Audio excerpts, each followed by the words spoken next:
Bueno, vamos a empezar. Buenos días, muchísimas gracias a los medios por estar aquí. Ay, perdón. El objetivo de esta rueda de prensa es obviamente principalmente responder las preguntas de los compañeros periodistas. Obviamente, bueno, los invito a que si quieren sentarse, tomar un café o lo que sea para que podamos pues platicar bien, ¿no? Entonces, tengo aquí un dossier para darle a los medios y quisiera hablar un poco de ese dossier, ¿no? Mi nombre es Anel Hernández Sotelo, soy licenciada en Historia por la Escuela Nacional de Antropología e Historia.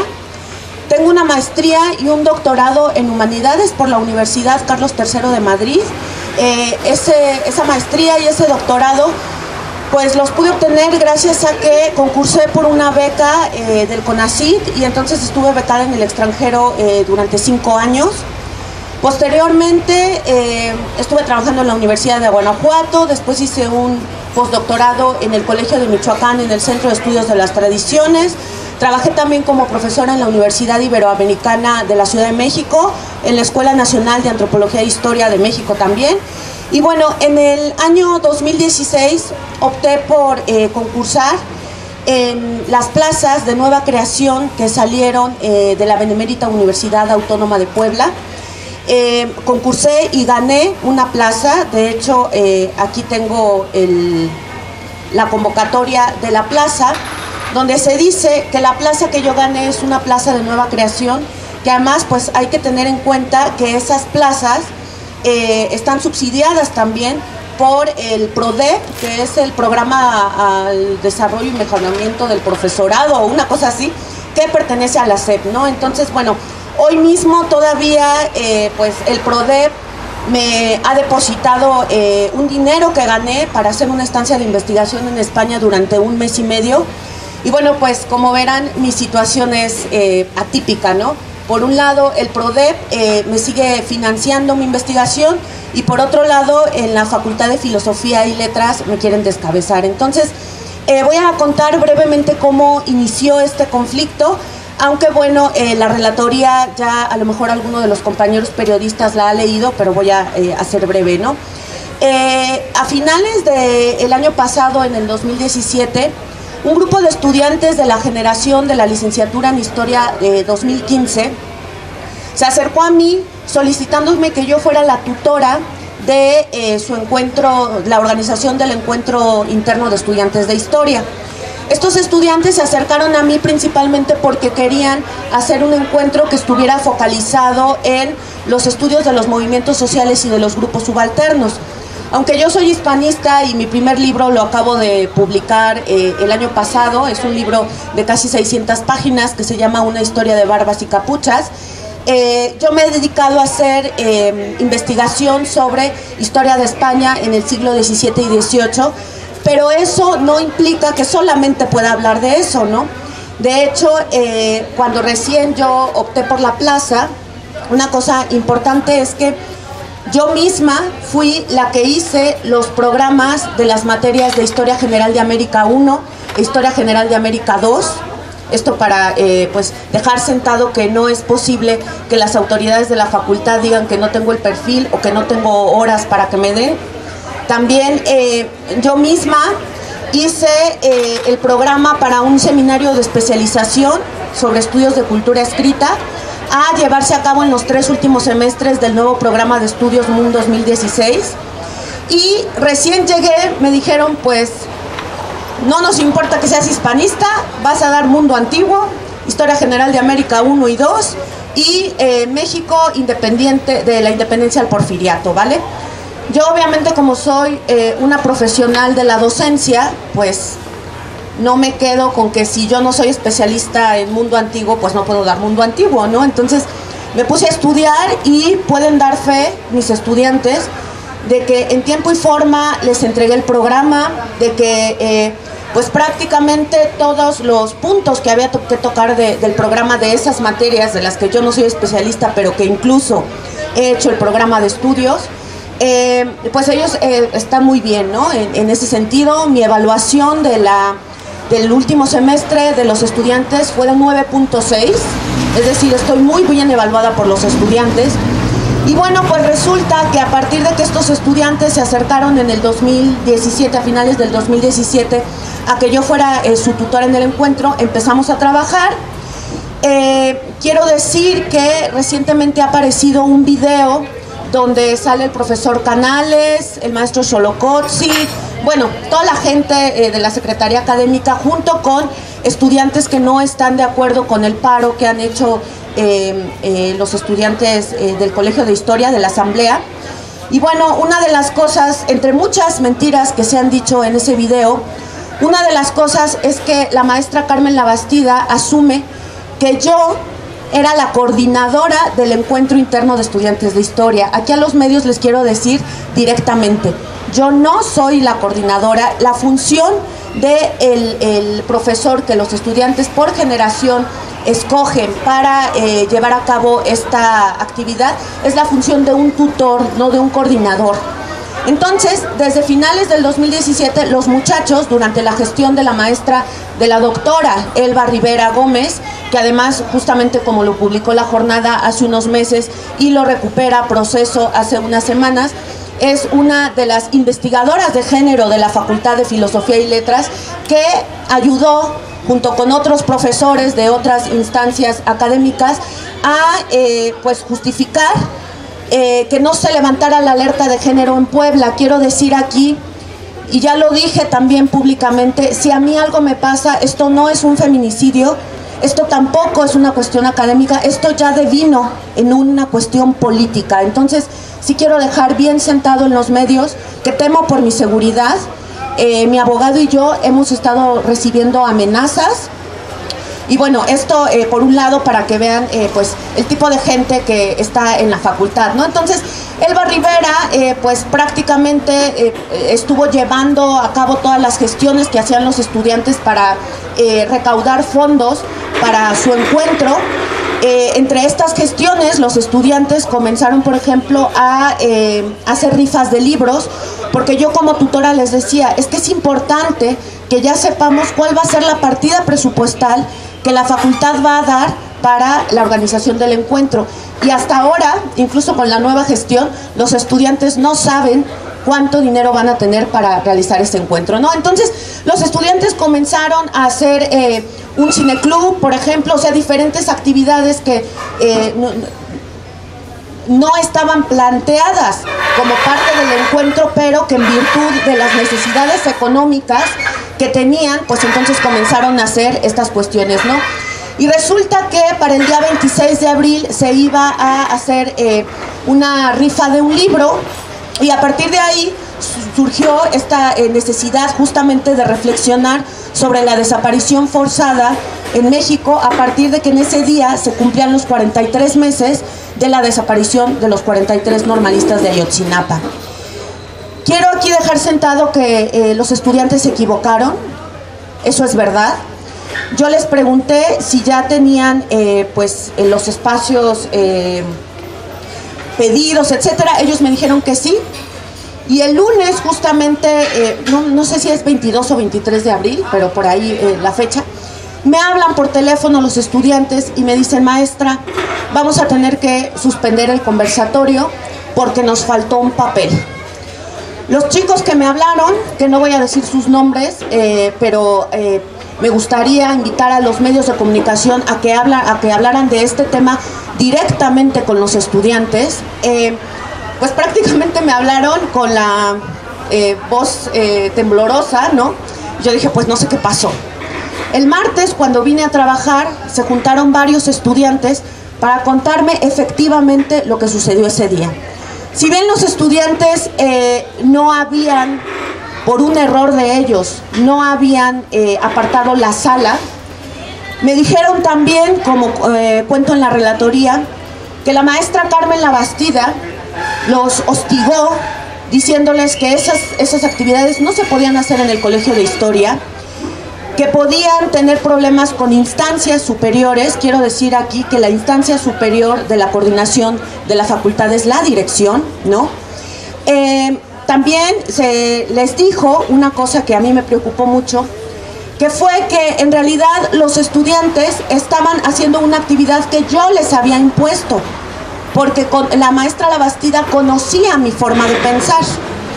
En este sentido, yo fui con la maestra Labastida y le dije, está claro que los estudiantes se equivocaron, pero usted no tiene derecho a hablar ni de mi forma de pensar, ni a decir que esto ha sido una imposición de mi parte, ¿no?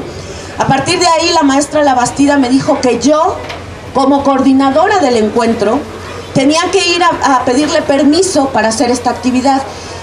La Facultad de Filosofía y Letras tiene un problema enorme, cada quien hace lo que quiere. Y cuando alguien llega a un coto de poder, la ley es esa persona, es decir, no hay una reglamentación de cómo se tienen que hacer las cosas, ¿no? Entonces yo le contesté a la maestra Carmen Labastida que simplemente ella no tenía derecho a hablar en ese tono de mi forma de pensar, y además le aclaré que yo era la tutora, no la coordinadora, ¿no? Bueno, esto sucedió. Al final el conversatorio no se llevó a cabo, pero los estudiantes el 26 de abril hicieron 43 minutos de silencio poniéndose unas adhesivas en la boca, y hicieron 43 minutos de silencio en la facultad. Y cabe destacar que aunque ahora resulta que sí hubo un examen profesional, quiero decir que los estudiantes habían perdido el espacio de 11 a 2 de la tarde. Entre 11 y 2 de la tarde no hubo ningún evento en el aula magna donde se iba a llevar el evento, ¿no? Entonces, bueno, esto sucedió el jueves, y el viernes hay una junta de academia, una reunión extraordinaria. También quiero decirle a la gente que está aquí que la Facultad de Filosofía y Letras funciona tan mal que no hay reuniones ordinarias de academia. Desde que subió la doctora Elba, que justamente es el año en que yo entré, las reuniones de academia se hacen extraordinarias, es decir, prácticamente un bomberazo, ¿no? El miércoles se avisa que hay reunión de academia, el viernes nadie sabe exactamente qué se va a discutir, y cuando hay una orden del día, esa orden del día se viola para hacer otras cosas, como fue en mi caso. El día 27 de abril se hizo una reunión academia con la orden del día, que aquí tengo el dossier para los periodistas con las pruebas. Y la orden del día era primero pase de lista, después hablar sobre un seminario de titulación que a todas luces ha fracasado en la Facultad de Filosofía y Letras, y particularmente en el Colegio de Historia. Y la otra cuestión a tratar era la carga académica del verano y el otoño. Quiero decir aquí que como yo soy miembro del Sistema Nacional de Investigadores, yo no estoy obligada a dar clases en verano. O sea que algunos de los comunicados que se han publicado en la página oficial de la Facultad de Filosofía y Letras, pues también están torciendo la información. Yo en verano no doy clases, a partir de que soy parte del Sistema Nacional de Investigadores desde el año 2013, no desde que llegué aquí, desde el año 2013, ¿no?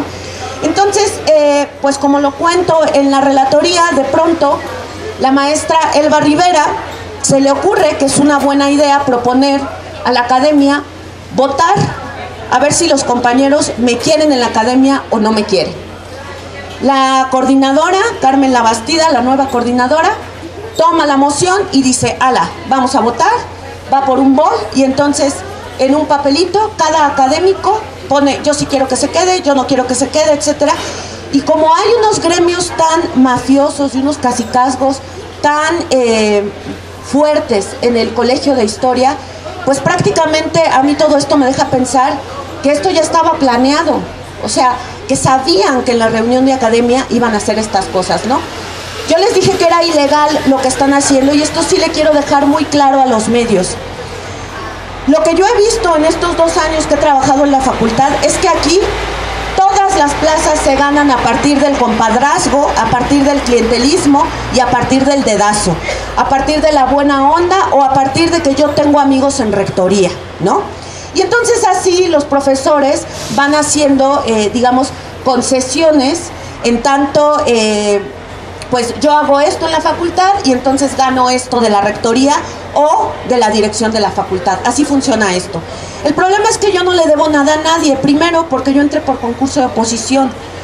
Soy la segunda persona que entra por concurso de oposición, me parece que desde hace 30 años. Hacer un concurso de oposición, compañeros periodistas, no es nada fácil. hay primero que entregar el currículum, hacer una crítica de los programas, tener un proyecto de investigación. El que yo entregué fue de 40 cuartillas, ¿no? Además, hice una clase abierta y presenté a los compañeros mi proyecto de investigación, es decir, no es nada más meter papeles, ¿no? En este sentido, gané la plaza. Hay que decir que es una plaza de nueva creación que está apoyada por la Secretaría de Educación Pública. Es decir, es una plaza que tiene la UAP, pero que está financiada por un órgano externo a la UAP, que es la Secretaría de Educación Pública, ¿no? Entonces, bueno, en este sentido yo les dije a los compañeros, esto que están haciendo es ilegal, porque las personas que entramos por concurso de oposición, para obtener la definitividad, tenemos que hacer durante 5 años evaluaciones anuales. El año pasado me hicieron mi primera evaluación anual y aquí traigo la carpeta de mi primera evaluación anual para que vean lo que yo tengo que entregar. Los profesores que están aquí nunca han tenido que hacer esto, el profesor Moctezuma y el profesor Amado, ¿no? Yo sí, porque entré por concursos de oposición. Y lo mínimo que tiene que tener una carpeta para obtener nuevamente el contrato anual son 13 puntos. El año pasado, como pueden ver aquí, yo junté 21. Voy a mostrar un poco... Ay, perdón. Voy a mostrar un poco el contenido de la carpeta. Aquí está, por ejemplo, uno de mis programas de investigación, mi plan de trabajo anual, la forma en que los estudiantes están aseverando que yo entregué un programa. Aquí están sus firmas. Gracias.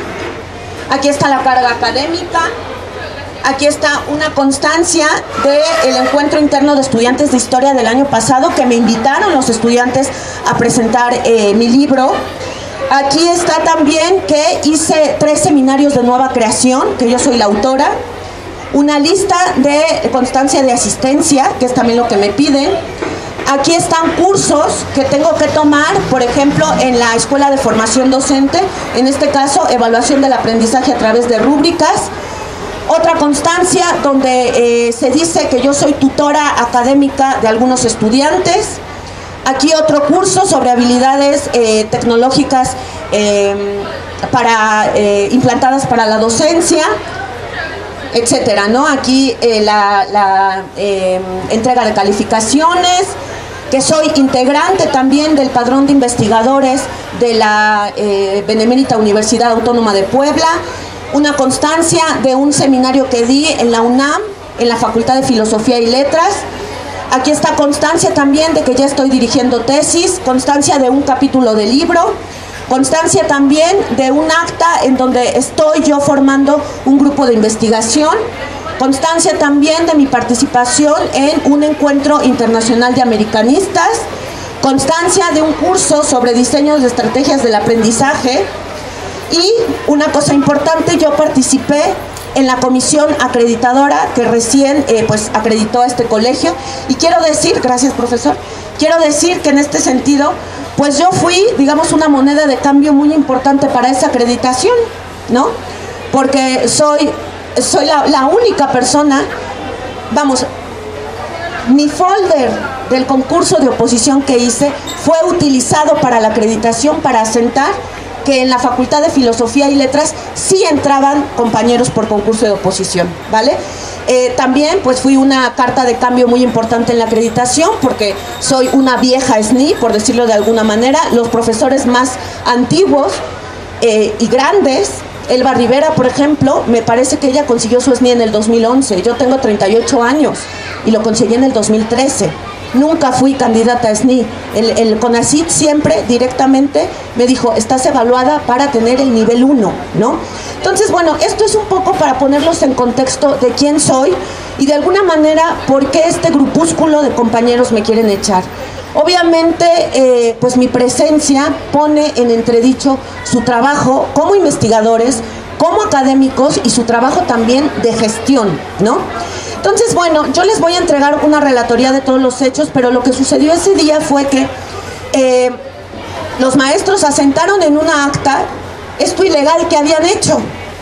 Y entonces, ahí en el video donde se puede ver que incluso Elba Rivera me empuja, y no se ve en el video, pero la maestra Carmen Labastida también me violentó físicamente.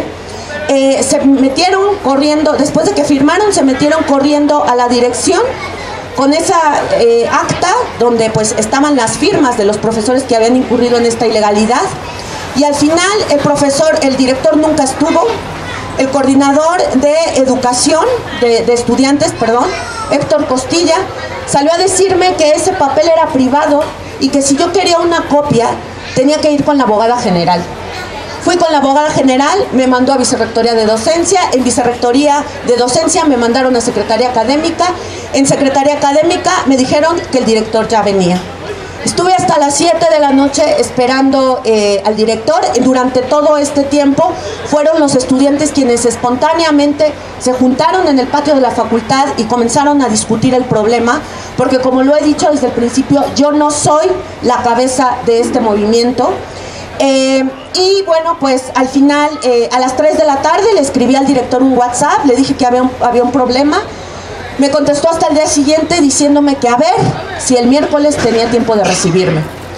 A partir de eso, pues yo el miércoles hice la relatoría directamente pidiendo a la rectoría algo que es de mi derecho, tener una copia de esa acta donde ilegalmente los profesores firmaron que hicieron esto, ¿no?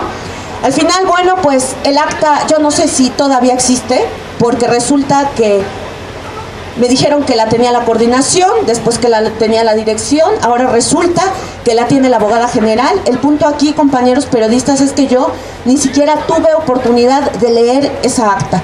No sé qué dice. Lo que sí sé es que ahí asentaron que votaron para que no se me recontratara. Entonces, bueno, a partir de esto yo sí quiero dejar muy claro que yo soy mi única interlocutora junto con mi abogado, el licenciado Víctor Caballero. Hay profesores que ya están haciendo, digamos, negociaciones con mi cabeza, pero nadie, desde el 27 de abril hasta el día de hoy, ha bajado a hablar conmigo directamente sobre mi problema. Entonces, en este sentido, en el dossier también van a ir algunas informaciones sobre la violencia mediática. Esto no es mío.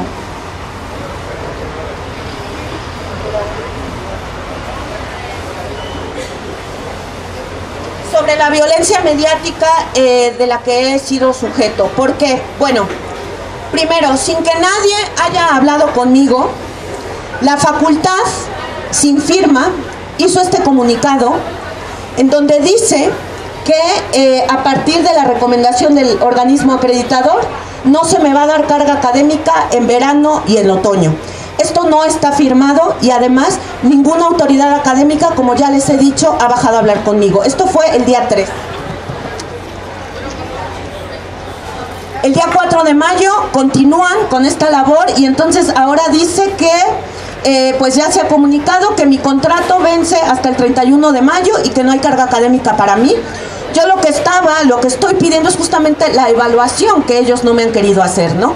Pero aquí no para esta confusión que las mismas autoridades han querido sembrar entre los estudiantes y entre la opinión pública.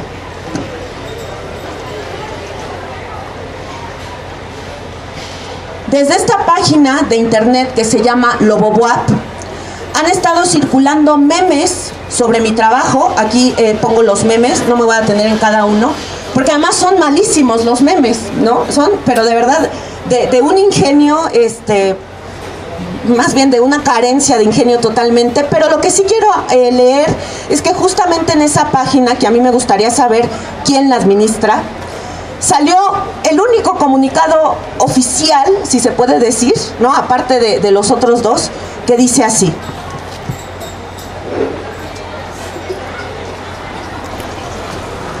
aquí está. A la opinión pública, los alumnos del Colegio de Historia pertenecientes a la Facultad de Filosofía y Letras de la Benemérita Universidad Autónoma de Puebla no nos sentimos representados por las acciones que un grupito de compañeros decidieron y que tienen a nuestra unidad académica sitiada. La libertad de pensamiento y el diálogo son valores en una democracia moderna. Deben imperar para la resolución de conflictos. De ninguna manera el chantaje, los arreglos al margen de la ley y el vandalismo son las vías para establecer criterios de justicia. Por el contrario, estos lamentables hechos lo único que reflejan es el nivel de descomposición social que impera en quienes se dicen poseedores de la razón absoluta. Las conductas de un grupo de compañeros encabezados por la profesora Anel Hernández Sotelo de ninguna manera son apoyadas por el grueso de la población de nuestra escuela. Nuevamente cabe recordar, yo no encabecé absolutamente nada. La presión como medio de manipulación fue un artilugio que durante muchas décadas funcionó para los intereses mezquinos de quienes dirigían los movimientos estudiantiles, sin importar que en el camino las verdaderas causas de los estudiantes eran sustituidas por componendas para los liderazgos. Bueno, bla, bla, bla, se los paso a los medios, aquí está, pero aquí prácticamente están diciendo que yo encabezo un movimiento además de vándalos, ¿no? Entonces, bueno, a la opinión pública, pues sí les quiero hacer saber que sería muy interesante que alguien investigara en esa página de Lobo Boab que tiene más de 30,000 seguidores, quién la administra y por qué tanta hazaña contra una profesora del Sistema Nacional de Investigadores, ¿no? En cuanto a lo que se ha dicho hasta el momento, quiero decir primero que la forma en que se desarrollan diferentes actividades en la Facultad de Filosofía y Letras tienen como objetivo que los estudiantes estén todo el tiempo teniendo miedo para así tener control social de la facultad. Y eso se ha visto cada vez más durante este momento, ¿no? Otra cosa que quiero decir es que el SMI, no sé si ya se enteró de todo esto que está pasando. Como no hay interlocutor, se los digo a ustedes, medios de comunicación, a ver si el rector se entera, me está dando hasta el 25 de mayo para que la facultad arregle el problema de mi recontratación. La fecha límite era el 18 de mayo, entonces me escribieron una carta para decirme que tengo hasta el 25 de mayo para arreglar este asunto. Otra cuestión, mi caso se está llevando a cabo como una negociación entre hombres. Aquí mismo está el profesor Abraham Moctezuma, quien está a partir de ser un mediador, ahí está a partir de ser un supuesto mediador con la asamblea, está directamente negociando mi cabeza con el maestro Julio Galindo Quiñones, sin que nadie haya hablado directamente conmigo. Es decir, este es el problema de una mujer, la mujer que soy yo, la mujer entera, la mujer profesionista, la mujer docente, y resulta que mi cabeza la están negociando hombres. Y esto sí me gustaría mucho que quedara de manifiesto, porque además las principales acusadoras y hostigadoras en mi caso han sido las mujeres que ostentan cargos en el Centro de Estudios de Género que está en la Facultad de Filosofía y Letras. Y justamente Elba Rivera Gómez, que es parte de este centro de estudios, no solamente me ha violentado a mí físicamente, sino a algunas estudiantes también. Es decir, las mujeres feministas de la Facultad de Filosofía y Letras golpean a otras mujeres, y los hombres que se asumen como de izquierda quitan la voz de la mujer para ponerse a negociar entre hombres. Esto lo quiero decir públicamente, ¿no? Por otra parte, quiero decir también que se está diciendo que el movimiento se radicalizó.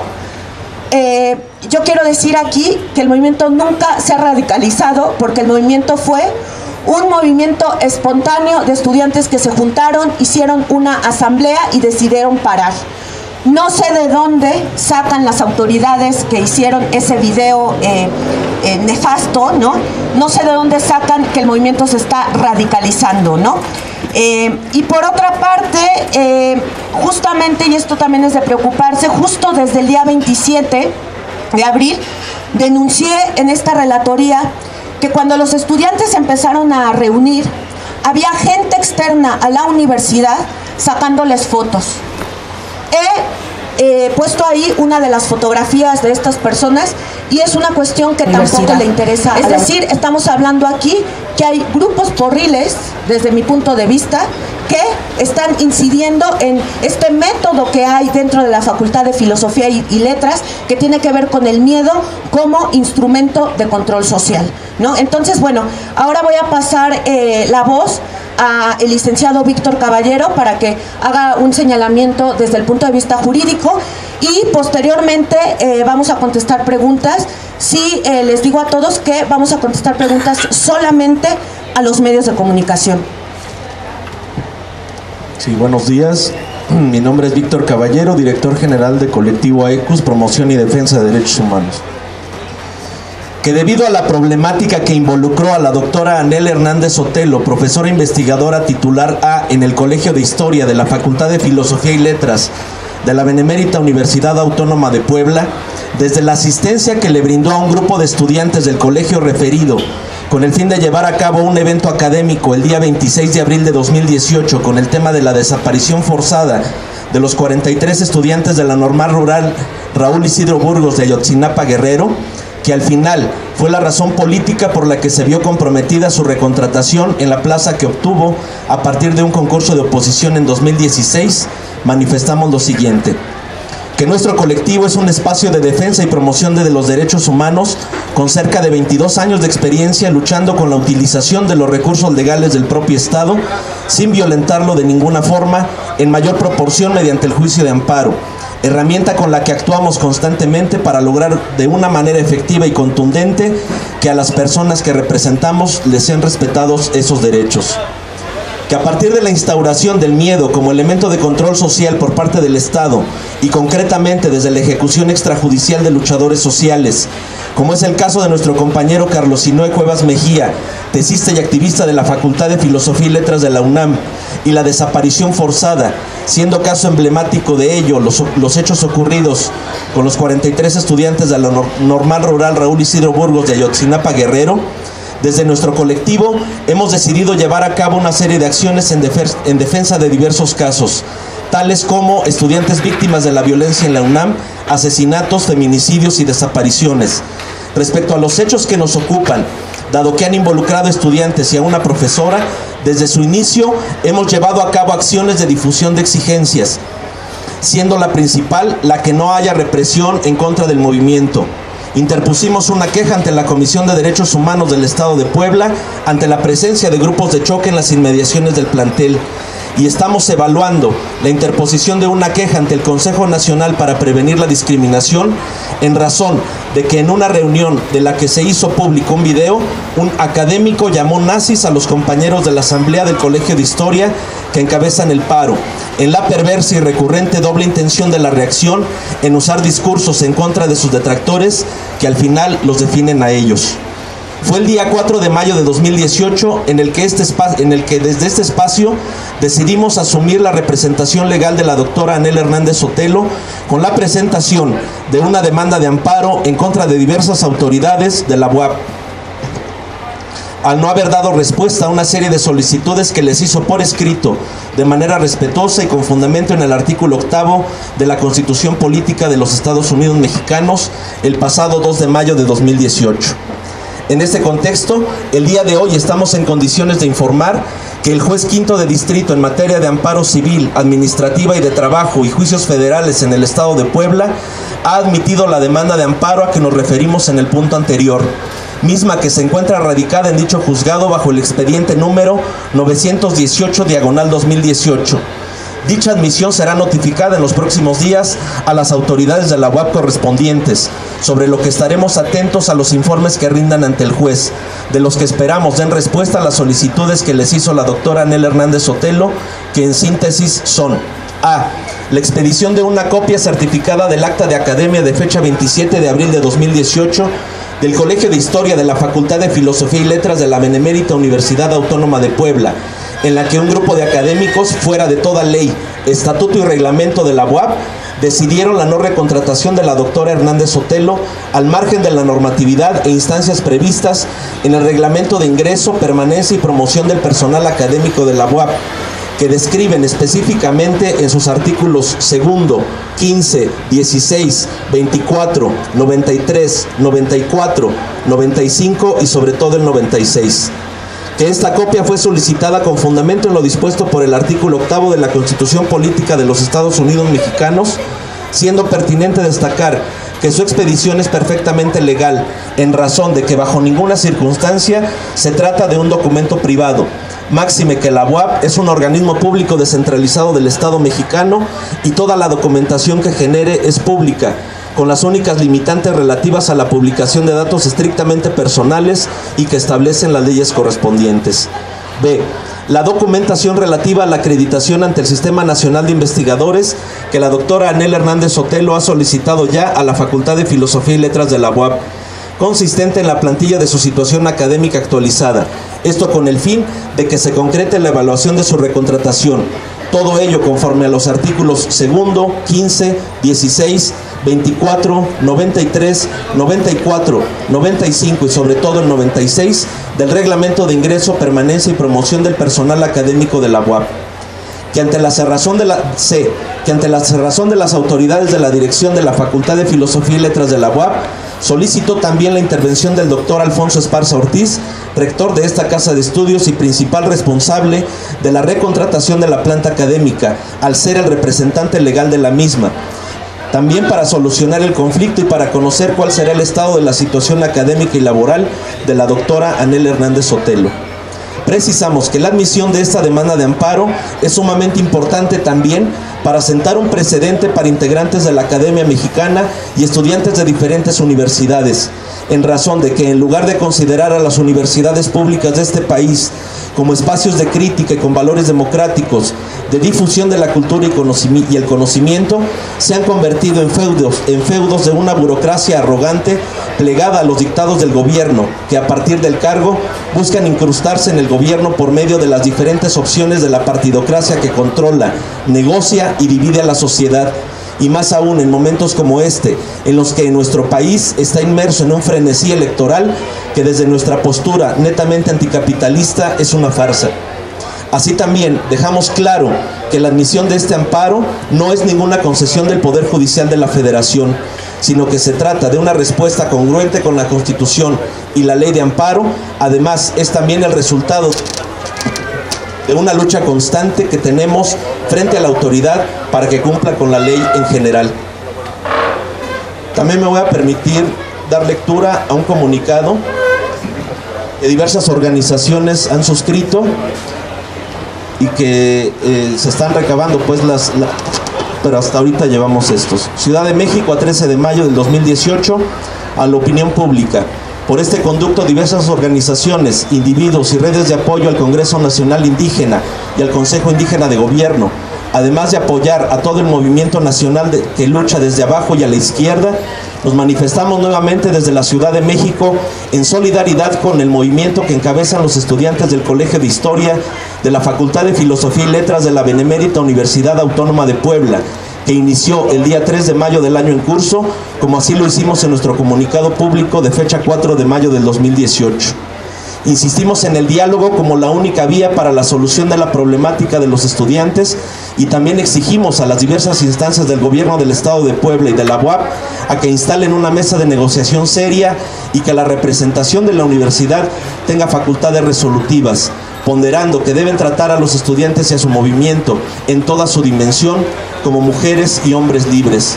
Por supuesto que este mensaje solidario y hacia diferentes formas de lucha lo haremos patente en nuestro segundo encuentro metropolitano de redes, colectivos, organizaciones, individuos y adherentes a la Sexta, en apoyo al Consejo Indígena de Gobierno y su vocera Marichuy, que se llevará a cabo el próximo 19 de mayo de 2018 a partir de las 9 a.m. en el Auditorio Román Piña Chan de la Escuela Nacional de Antropología e Historia. Disculpen las molestias que nuestra alegre rebeldía provoca, pero estamos construyendo colectividad, autonomía, organización desde abajo y a la izquierda. Convirtamos nuestras rabias en organización. Hasta ahorita lo suscriben María de Lourdes Mejía Aguilar, madre del tesista y activista de la Facultad de Filosofía y Letras de la UNAM, asesinado vía ejecución extrajudicial en 2011, Carlos Sinue Cuevas Mejía.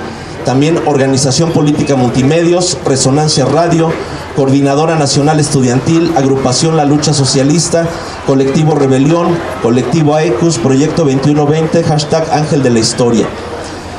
A pesar de las circunstancias, sí queremos también dejar patente en toda su dimensión y en todo el alcance que tenga esta declaración, que en esta parte jurídica, que en la representación que llevamos de la doctora Anel Hernández Sotelo y hasta donde sabemos en el propio movimiento de los estudiantes, a pesar de los mensajes de solidaridad que diversas organizaciones, colectivos y demás han mostrado en favor de este movimiento en un apoyo solidario, no hay injerencias de decisión en las tomas de decisiones, ni financiamientos de ningún partido, organización, sindicato. Esto para dejar claro que en este movimiento, que desde AECUS estamos en la representación de la doctora Anel Hernández Sotelo, no tiene injerencia política alguna. Esto es un acto de justicia y que, como lo comentamos en el comunicado, la admisión de esta demanda de amparo, que el día de mañana seguramente saldrá publicada en las listas que para el efecto de notificaciones llevan los juzgados de distrito, no es una concesión del Poder Judicial. Estamos actuando conforme a derecho y en ese sentido vamos a seguir haciéndolo. Como lo comentaba también, desde AECUS hemos utilizado las herramientas que tiene el propio Estado para hacer estas defensas jurídicas sin violentar absolutamente nada. Muchas gracias y esperamos sus preguntas.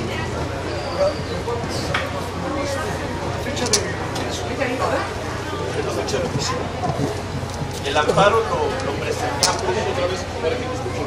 La fecha de ingreso de amparo y la fecha de emisión. El amparo lo presentamos el día 4 de mayo del 2018 por la noche. El acuerdo de admisiones de fecha 11 de mayo, es decir, el viernes, y va a salir publicado el día de mañana. ¿Qué términos fue interpuesto el amparo? ¿Bajo qué términos? Sí, como lo comentaba, única y exclusivamente en esa demanda de amparo hicimos valer una violación al artículo 8º constitucional, que establece el derecho de petición a cualquier autoridad, y que esta autoridad tiene la obligación legal de brindar una respuesta a esa solicitud, siempre y cuando sea por escrito y de forma respetuosa. Así la hizo la doctora el día 2 de mayo del 2018 y estamos haciendo valer que no se le ha dado respuesta. Es una demanda de amparo que la consideramos de manera urgente para que brinden estas respuestas. Que se hace para conocer el acta que me dice que fue privada, no para la restitución de la maestra, única y exclusivamente para la cuestión del acta que la calificaron como privada, ¿no? Sí, efectivamente, sí dejar clara esta situación también. Ya se lo hicimos ver también al juez de distrito en el transcurso de la semana. Dictó el juez un acuerdo donde nos hacía precisamente el requerimiento de que nos pronunciáramos si existía algún procedimiento en contra de la profesora en el que estuviéramos haciendo algún tipo de impugnación. Le dejamos claro al juez de distrito que la demanda es única y exclusivamente para salvaguardar el derecho de petición, y no podemos reconocer el procedimiento donde un grupo de académicos desconocen la no recontratación, porque es un procedimiento ilegal. Eso es precisamente lo que tiene que informar las diversas instancias de la UAP a las que está dirigida esta demanda de amparo.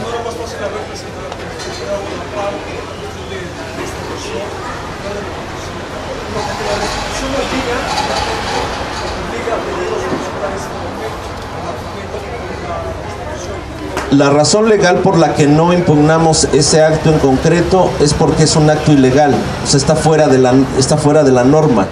Entonces no podemos en estos momentos, hasta que se verifique una acción ejecutiva real, o sea, conforme a los reglamentos, reconocer si existe o no existe un procedimiento. Además, hay que considerar que la UAP, quien haya firmado los comunicados a los que alude la profesora, tiene en estos momentos un contrato temporal por la misma razón de la convocatoria en la que participó, que se vence el 31 de mayo. Entonces, si hubiese existido, y aclaro, suponiendo sin conceder, si hubiese existido el procedimiento formal, en estos momentos sí se hubiese impugnado durante la vigencia de su contrato. Entonces, aquí, por eso es sui generis esta situación. Esta junta de academia lo que decide es de que no se le recontrate. O sea, es una situación que está fuera de toda norma. Por eso también, para en su momento hacer una ampliación de la demanda de amparo contra actos subyacentes que pudieran surgir a partir del acta, pues primero necesitamos conocer qué se decidió y qué fundamentos usaron para que se pudiera, para que la pudieran emitir. Hasta ahorita no, o sea, lo desconocemos, porque vamos, si hay una violación a la garantía de audiencia de la doctora al no haberse notificado el contenido de esa acta. pero independientemente de eso, primero necesitamos conocerlo para poder eventualmente ampliar la demanda de amparo a actos subyacentes al derecho de petición. A ver, perdón, al respecto, yo sí quiero decir que en las negociaciones que estaban haciendo o están haciendo los compañeros de la Asamblea, para que también no digan que yo soy la cerrazón, que no quiero hablar, etcétera, yo les propuse, porque la abogada general está diciendo que como yo interpuse el amparo, entonces prácticamente ya todo mi tema se va hacia lo legal y que yo pues prácticamente ya no tengo derechos como profesora universitaria. Ya explicó el abogado en qué línea va ese amparo, pero incluso en una de las negociaciones les dije a los estudiantes, si ese es el problema, me desisto del amparo y empezamos a negociar y no han querido, ¿no? Entonces eso sí que quede claro, porque bueno, ahora con las negociaciones que se hacen entre el profesor Moctezuma y el profesor Galindo, pues ya están pensando moverme de unidad, etcétera. Y lo que quiero dejar claro, de verdad, compañeros periodistas, es que yo tengo voz y voto. No pueden estar haciendo, pues ahí cambiando mi cabeza por otros profesores, etcétera, cuando todo este proceso ha sido ilegal y cuando ninguna instancia me ha dado la cara para referirme cuál es mi situación académica actual y cómo se va a resolver esa ilegalidad en la que incurrieron los compañeros de la Academia de Historia, ¿vale?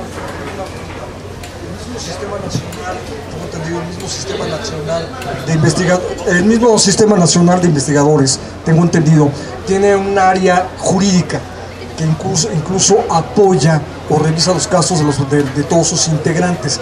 Le quiero preguntar si el Sistema Nacional, independientemente de la fecha que usted decía que el 25 de mayo tendría, no va a intervenir finalmente, porque tengo entendido los Sistemas Nacional a través de su área jurídica intervienen y en este caso no sé si ya hablaron con la universidad de manera directa.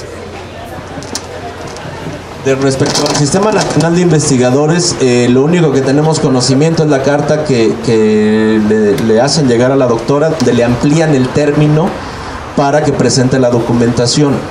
Hasta ahorita, digamos que todo ha estado en manos de la UAP, en el sentido de sus procesos de evaluación y toda esta parte, ¿no? Entonces, eventualmente, si hay alguna implicación directa ya con el Sistema Nacional de Investigadores, pues se hará valer en su momento, pero hasta ahorita sí dejar claro que esta limitante, este retraso pues en la integración de su documentación y sobre todo en la parte de evaluación ha correspondido directamente a la dirección de la Facultad de Filosofía y Letras, y eventualmente ya dentro de los mismos procesos que establece el reglamento dependerá de las comisiones que establece el mismo reglamento para dar una evaluación y entonces sí abrir paso a su recontratación. O sea, ese es un procedimiento que ni siquiera corresponde a, bueno, no corresponde ni siquiera a la dirección de la facultad, corresponde a una comisión que está establecida en el propio reglamento. Entonces, hasta ahorita, bueno, lo único que le resta a la doctora es esperar a que haya alguna respuesta ya concreta en relación a su evaluación y posteriormente ya tendrá que hacer el trámite en el Sistema Nacional de Investigadores. Y si ahí, a partir de cualquier circunstancia, se da también algún tipo de restricción, pues eventualmente se tendría que hacer la impugnación correspondiente.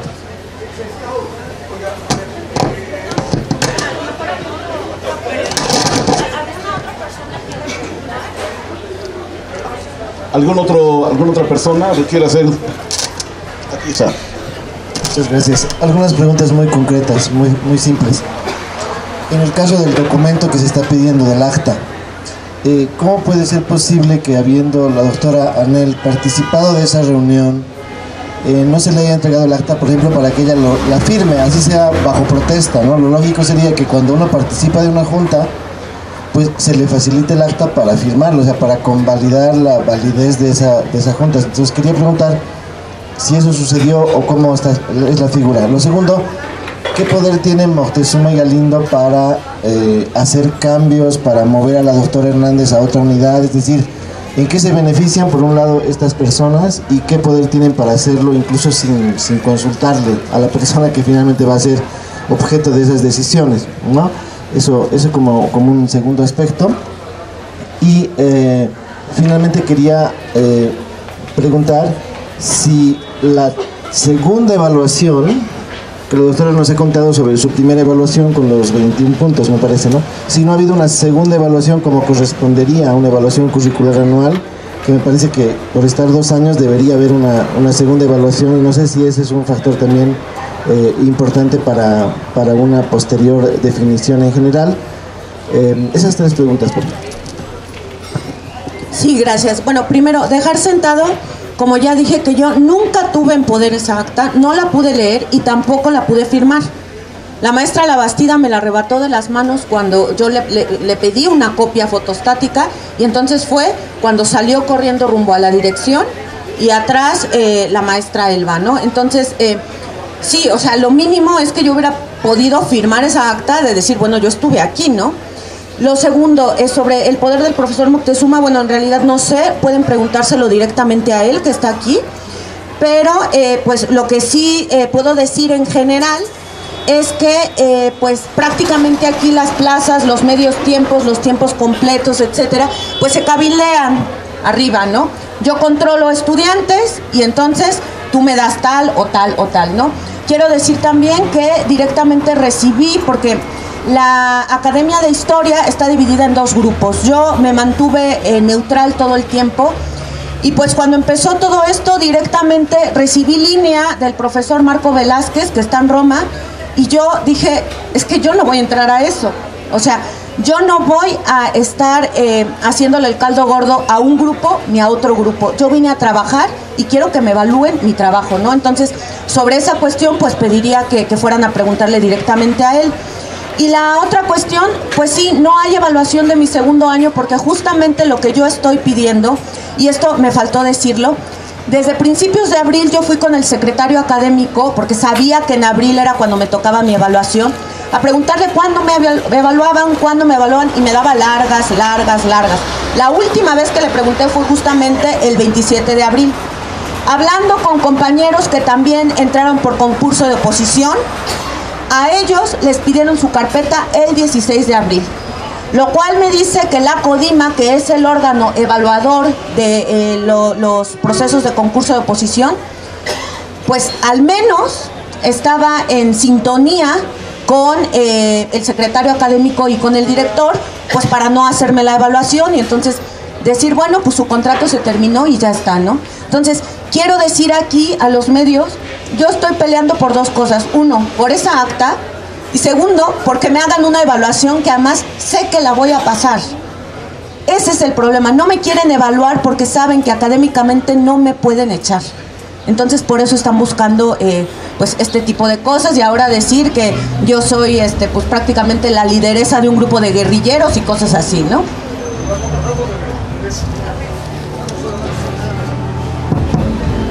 Una pregunta más que se me olvidaba. Se dice desde la facultad que la doctora Hernández no tiene perfil. Entonces mi pregunta es, ¿qué pasó con las materias que ella dictaba? Creo que son 2, por lo menos las que mencionó, ¿no? La Historia de América Latina 1 y Mundo Antiguo.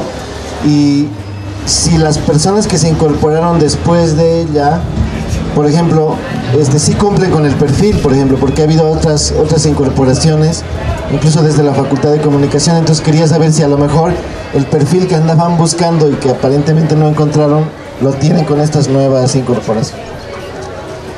Bueno, respecto al tema de los perfiles, sí quiero decir que, por ejemplo, por dedazo y por votación, el exdirector de la Facultad de Comunicación, Israel O'Farrill, está dando clases acá en Historia, ¿no? Porque tiene una maestría en Mesoamérica, etcétera. Bueno, otra cuestión, hay un grupo de profesoras que tienen, tienen ligados a estudiantes que los han traído como hora clase para dar clase, y los estudiantes no me dejarán mentir que estos nuevos profesores ni siquiera están doctorados, no van a dar clase porque les han dicho a los estudiantes, yo no tengo tiempo de venir a dar clases porque estoy haciendo mi tesis doctoral. La facultad se está llenando de gente, prácticamente que llega a partir de una consigna de arriba, ¿no? Entonces, por eso soy incómoda.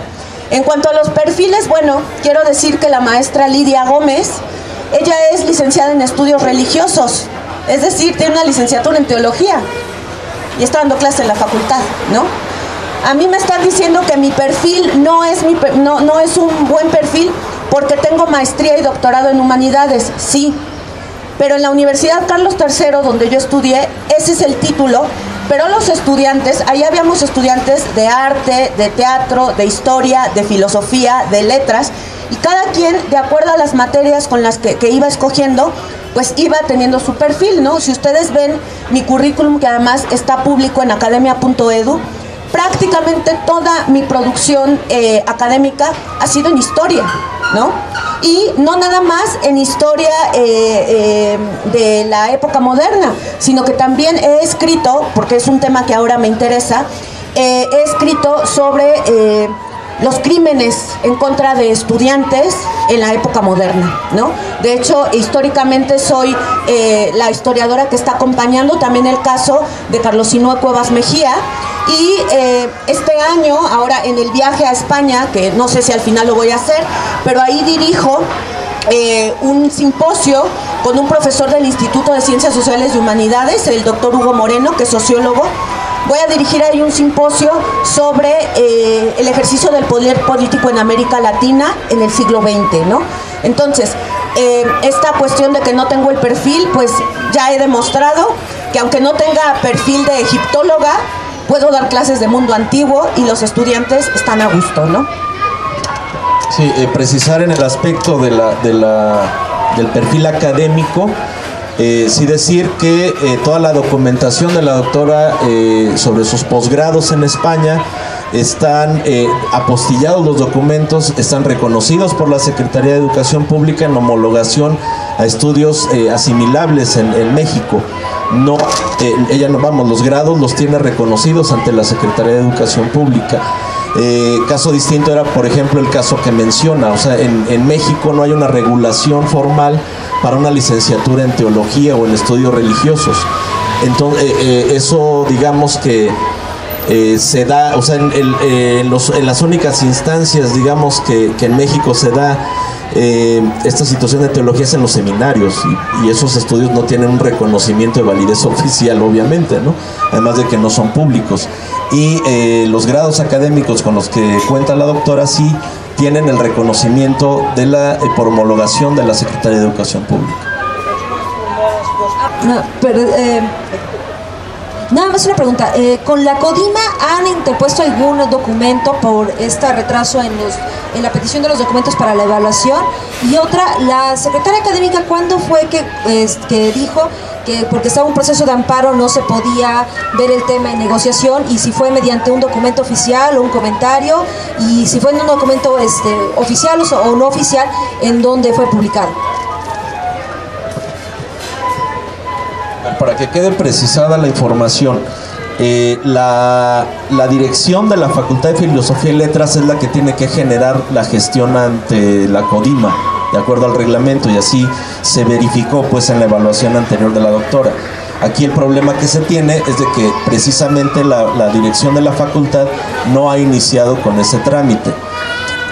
Eso por un lado. Por otro lado, la situación esta del amparo fue un comentario que directamente me hicieron a mí, en el sentido de que fue por vía telefónica, donde estudiantes que iban a asistir a una reunión con una comisión que ya está integrada por parte de la Rectoría de la UAP, se hizo pues el comentario de que como ya había un amparo interpuesto, ya la parte de la situación de la doctora quedaba fuera de la negociación con los estudiantes. Sí, y esto fue de parte de la abogada general, haciendo la sugerencia de que el amparo precisamente en el amparo estábamos cuestionando el aspecto laboral de la doctora. pero como lo dijimos hace un rato y lo dejamos claro, en ese amparo no estamos cuestionando todavía el aspecto laboral, sino simplemente estamos diciéndole a un juez de distrito que diversas instancias de la UAP y sobre todo el representante legal de la misma, que en este caso es el rector, no han dado respuesta a una serie de solicitudes que se hicieron para precisamente encaminar la eventual recontratación de la doctora.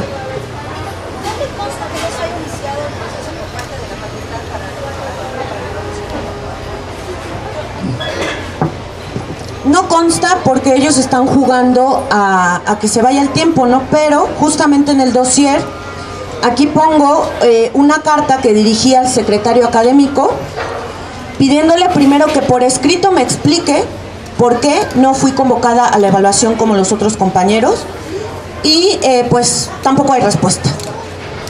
Es decir, se han interpuesto la documentación necesaria y simplemente toda esta gente está jugando a la omertá, es decir, al voto de silencio, ¿no?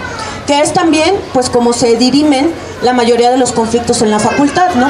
Hay un conflicto y entonces varios profesores se ponen de acuerdo para acallar ese conflicto y no pasa nada, ¿no? Yo, cuando el profesor Canales vino con una comisión a hablar con los estudiantes, yo estaba ahí y yo se lo dije en su cara, ¿no? Esto se les está saliendo de las manos, porque a partir de que los estudiantes comienzan a hacer paro, etcétera, ellos ya no saben qué hacer. Y aquí sí quiero denunciar que prácticamente la forma en que han querido acallar a los estudiantes tiene que ver con prácticas de contrainsurgencia propiamente del siglo de los años 70. Cortaron la luz durante más de 15 horas, sin agua. Hoy todavía los estudiantes allá adentro no tienen internet, ¿no? Las puertas de la facultad, o sea, yo no puedo entender cómo la dirección desde el 27 de abril dice que no tiene las llaves de los candados para cerrar la puerta de la facultad. Es decir, es muy grave lo que está pasando en la Facultad de Filosofía. Hay profesores, y de todo esto me he enterado a partir de todo este movimiento, ¿no? Yo les pediría que entrevistaran directamente a los estudiantes. Hay profesores, por ejemplo, que les están enseñando que el análisis de 1968 pues debe ser un análisis en virtud de que los estudiantes fueron los que estuvieron mal, que los estudiantes tuvieron la culpa y que por eso los mataron. Es muy grave, es muy, muy grave lo que está sucediendo en la facultad. Entonces, yo por eso decidí levantarme, ¿no? Porque además estamos hablando de una guerra sucia al interior de la academia y estamos hablando prácticamente de prácticas golpistas al interior de la Academia de Historia, ¿no? Referente a lo que comenta, quisiera hacerle 3 preguntas. La primera de ellas es que entiendo que no es la cabeza del movimiento, pero sin duda hay alumnos que están adheridos a tal. Entiendo que no es la cabeza del movimiento, pero sí hay alumnos que están adheridos al mismo. Exclusivas Puebla, Eduardo Sánchez. Y quisiera preguntarles si en este caso hay alumnos que están propensos a perder materias o a perder clases por el mismo hecho. En segundo lugar, con esto de que se va a extender el plazo hasta el 25 de mayo, también saber si estaría dispuesto a enfrentar el proceso de manera autónoma, es decir, evitando que se afecte a la comunidad estudiantil. Y en tercer lugar, en caso de que no se apruebe y de que se dé una extensión aún mayor, ¿qué es lo que seguiría? ¿Qué proceso van a interponer? ¿Qué es lo que sigue en el camino? Bueno, respecto a lo que tú planteas, yo tengo una preocupación grande. A ver, en la facultad hay 2 programas ahorita, cuatrimestral y semestral. De los cuatrimestres yo ya entregué calificaciones, ¿no?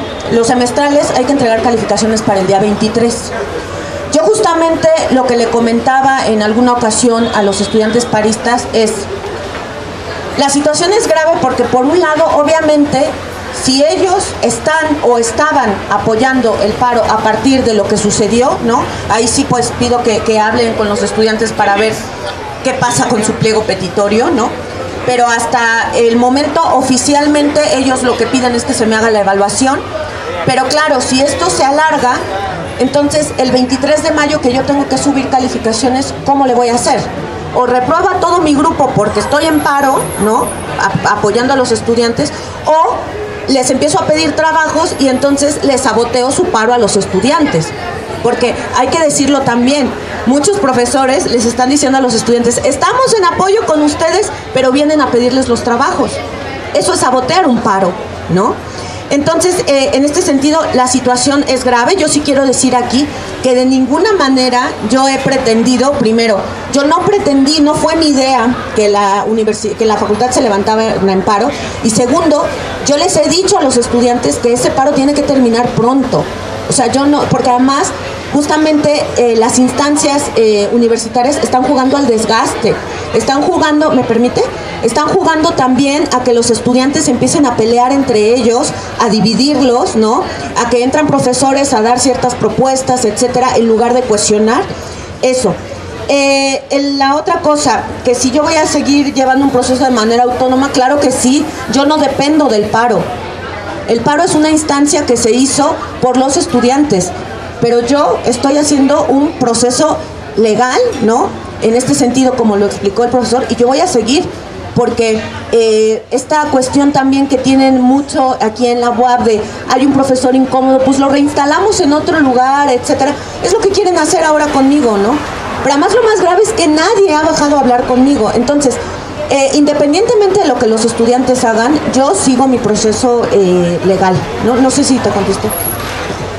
Sí, también precisar en este sentido que, como ya lo había mencionado la doctora, o sea, si como en todo movimiento social siempre hay una parte de la rumorología que prevalece en este país, ¿no? Porque a veces el oficialismo pues no es tanto, ¿no? Más bien es un sentido eufemístico de llamar así a las componendas, ¿no? Entonces, el dejar claro que no es nuestra intención el estar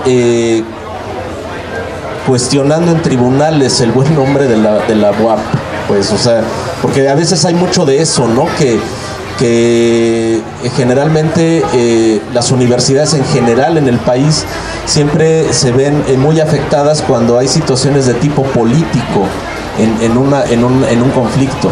Cuando son asuntos estrictamente laborales, bueno, pues así lo asumen y pues estarán ahí las juntas federales y todo esto.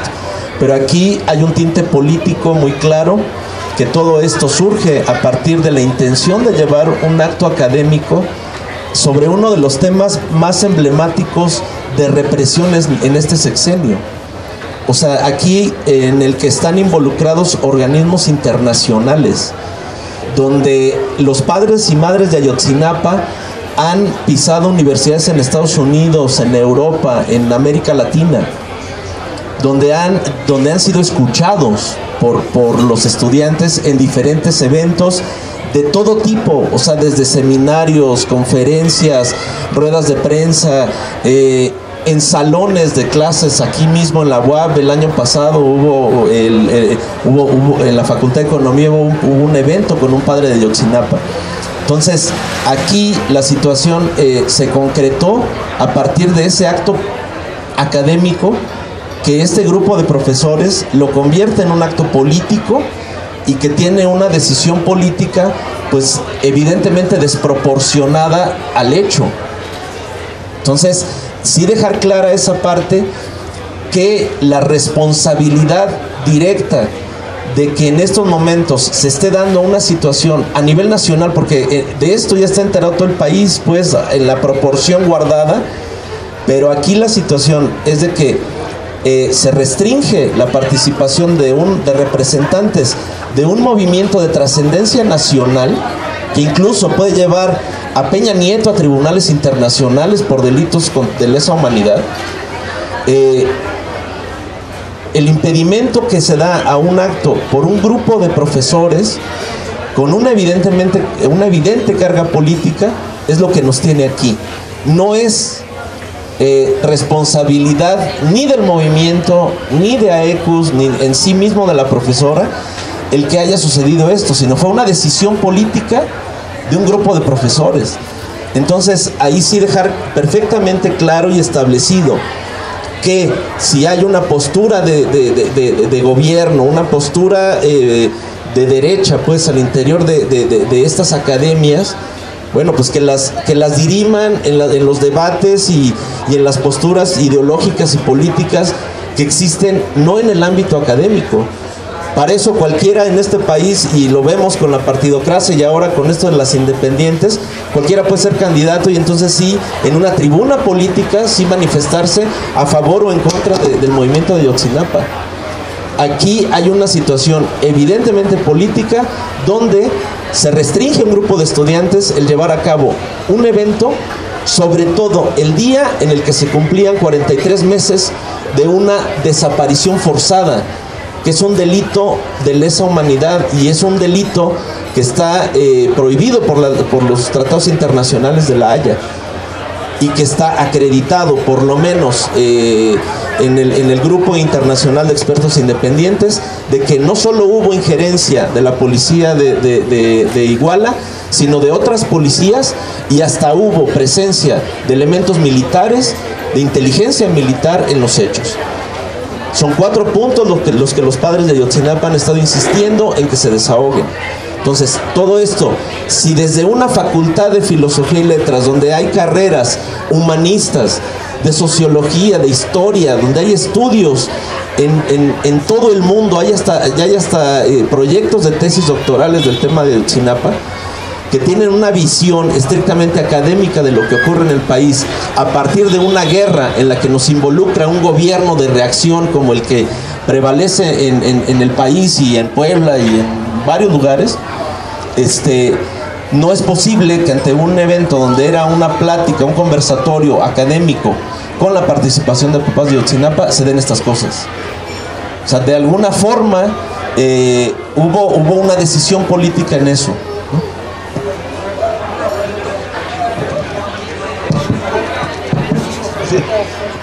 Permítame tantito, antes de que le cedamos la palabra al periodista, quiero nomás mencionar que el SUNTUAP está aquí con la maestra, no porque ella lo haya pedido, sino porque consideramos que esta es una violación.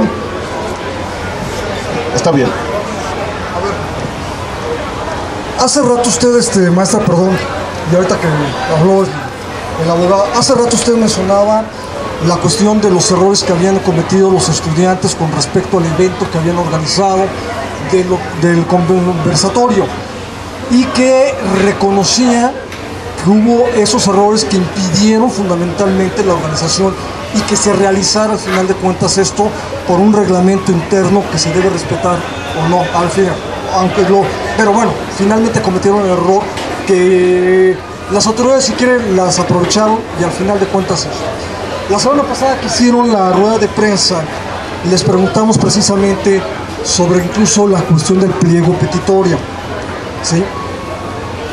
En ese pliego petitorio habían anunciado también previamente que iban a hablar de las cuestiones académicas fundamentalmente y que iban a hablar precisamente también con respecto a lo que había sucedido. Usted ahorita que hace un rato reconoció el asunto de la organización, todo parece indicar que el movimiento se debió más a una defensa de una maestra que está expulsada de alguna manera directa, a un movimiento que tiene que ver con el movimiento de los desaparecidos. Nada más quiero que aclaremos esto, porque nada más preguntarle si el movimiento y el cierre de las universidades finalmente, a consecuencia de ustedes, y por la defensa de usted o por un movimiento de un conversatorio. ¿Por qué? Porque en el mismo pliego petitorio, de los 11 puntos que ellos mencionaron, 15 puntos casi, 7, 9 versaban sobre la situación jurídica de usted.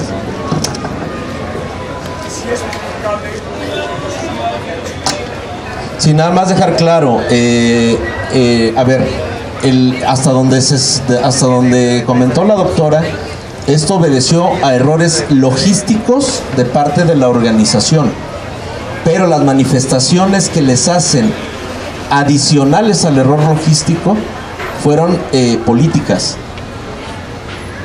O sea, para que quede claro. Y eso por un lado. Por otro lado, en el pliego petitorio de los estudiantes sí hacen referencia a la decisión política de no recontratar a la profesora, pero también hacen referencia a toda la problemática que desde la postura y la visión de los estudiantes sufren en el colegio de historia. El detonante en el fondo es el haber tenido la intención este grupo de estudiantes de llevar a cabo el evento. Ese es el detonante, y de ahí pues es el efecto dominó de hasta donde estamos actualmente. O sea, eso sí es pertinente que quede claro, y como ya lo habíamos comentado hace unos momentos, no somos ni la doctora ni AECUS provocadores de la situación que está en estos momentos prevaleciendo en el Colegio de Historia. La provocación vino de la restricción para llevar a cabo el evento, y de ahí es el efecto dominó. Entonces, hasta ahí. Sí, en ese sentido, o sea, sí quiero que quede clarísimo. Los estudiantes se equivocaron, o sea, no se organizaron bien.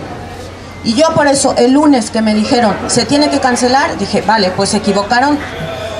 Pero el martes que hablé con ellos ya cara a cara, y eso está en la relatoría, ellos me contaron de qué manera, además fueron, bueno, les dijeron, la maestra de la Bastida les dijo que esos eventos no se podían hacer porque se había compartido muchísimo el evento, iba a venir mucha gente a la facultad y los de la DASU iban a entrar violentamente a desalojar. Eso es intimidación, ¿no? Entonces, a partir de estas cosas, digamos que se fue haciendo grande además la desinformación. La maestra La Bastida ha negado enfrente de sus propios estudiantes que los hostigó, ¿no? Entonces, bueno, esto directamente yo le recomiendo que hable con los estudiantes. A mí me queda muy claro que fue una cuestión política, porque además, el día de la junta, yo pedí también que se asentara en el acta, que yo pedía desde coordinación que se me hiciera un escrito para decirme con qué bases estaban diciendo que yo no tenía el perfil. Ese escrito tampoco lo he visto. Entonces, el problema aquí es un problema político por eso. O sea, los estudiantes se equivocaron, sí, pero a partir de eso a mí me quieren cortar el cuello, ¿no? Porque soy incómoda. Esa es la verdad. Entonces, y otra cosa que, o sea, voy a repetirlo otra vez. Yo por lo que estoy peleando es, 1, por esa acta, y 2, porque se me haga mi justa evaluación. No estoy pidiendo nada más. Tampoco estoy pidiendo que me recontraten sin evaluación ni nada. Pero saben que si me evalúan, ellos no ganan. Porque soy una académica que trabaja muchísimo. Y también, por favor, esto sí que quede sentado, no estoy dispuesta a entrar en negociaciones donde yo no sea mi propia interlocutora. Y menos que esas negociaciones además se están haciendo solo entre hombres, porque ahí me están negando como persona y como mujer, ¿no?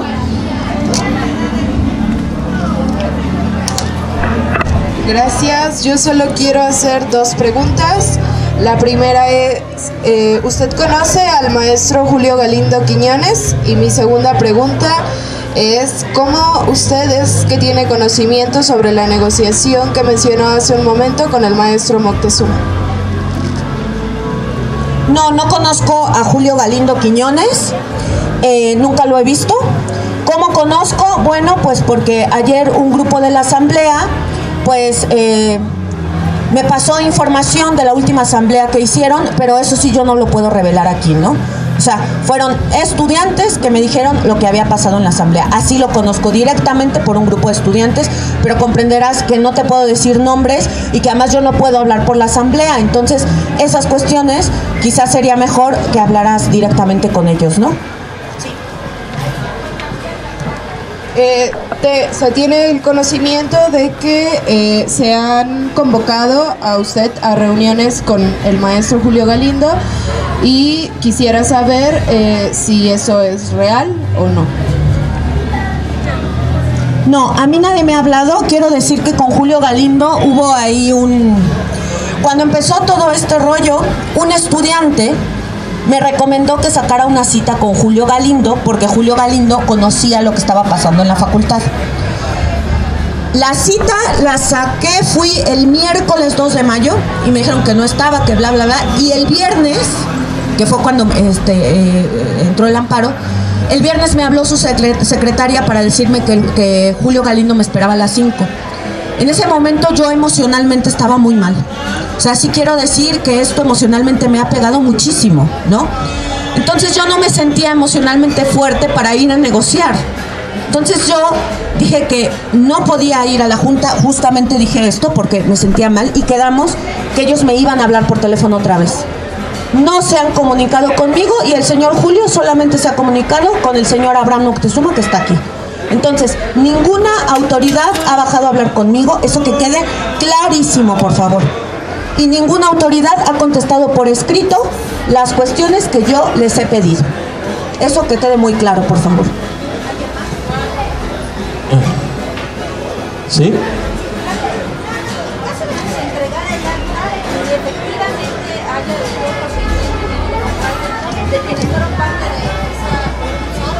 Perdón, en caso de que se entregue el acta como se solicitó y que efectivamente haya habido una acción indebida por parte de quienes hicieron en esa reunión, ¿ante qué instancia procede llevar el tema y cómo también van a proceder para pedir la evaluación? Y también, si se pasa el tiempo de la evaluación, ahora, ¿ante qué instancia se llevarían? Digamos, en los 3 casos.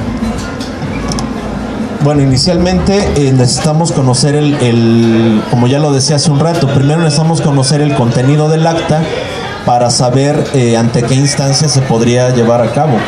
O sea, el punto aquí es de que desconocemos integralmente qué dice esa acta. Si se hacen referencia a los reglamentos, si se hace referencia a la ley orgánica o al estatuto, o vamos, desconocemos normativamente a qué se refieran. Ahora, la figura de la no recontratación no existe en ningún estatuto, ley o reglamento de la UAP. O sea, eso simplemente no existe. Que una junta de académicos tenga facultades para decidir sobre la contratación o no recontratación de un académico tampoco está previsto en ninguna norma. Entonces ahí depende básicamente de que tengamos conocimiento del contenido del acta para saber eventualmente qué procedimiento tendríamos que asistir.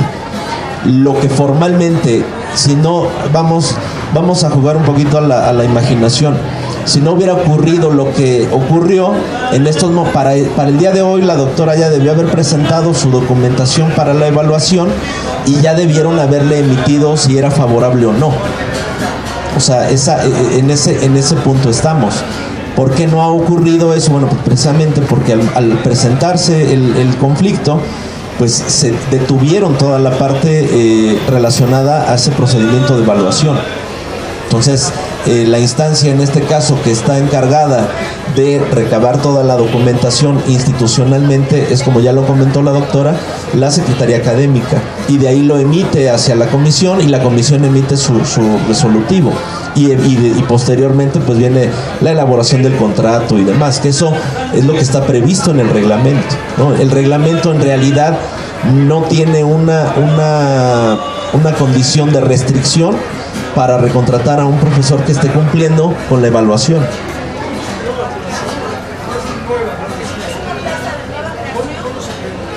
¿2016? ¿Alguna otra pregunta, compañeros de prensa? ¿Sí?